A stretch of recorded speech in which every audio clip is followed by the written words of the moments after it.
Mabilis ka na makapagbalat ng bawang kapag kaya nang ginamit mo. Tingnan nyo, ang bilis niya mabalatan. Totoo kaya? Gayahin natin, dali!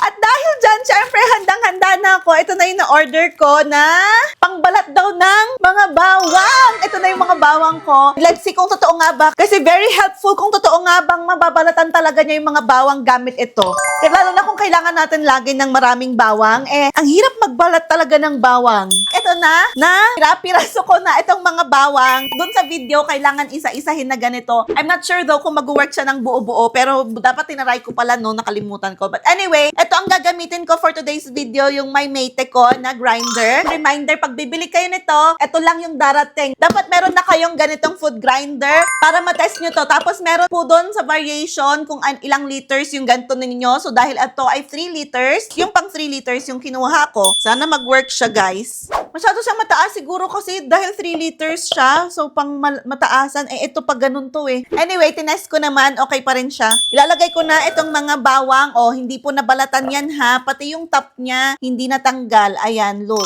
Hindi siya natanggal. And let's see. Kung totoo to, grabe. Game changer to if this is true. Ready na ba kayo? In 3, 2, 1, go!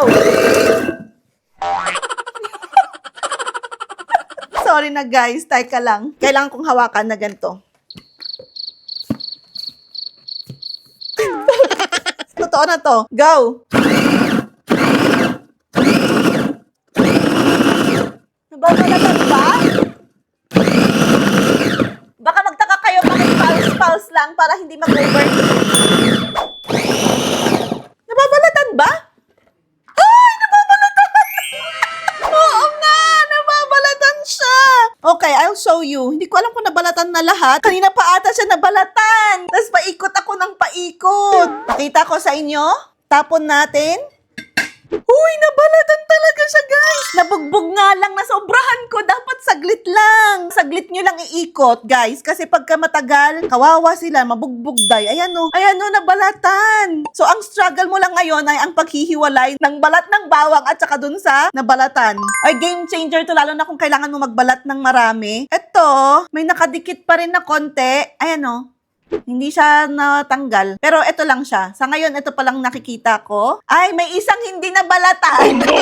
So far, hindi naman siya budol para sa akin kasi ang dami ko nang natry talaga na garlic peeler daw. Pero hindi nagbabalat. Ito nabalatan talaga niya.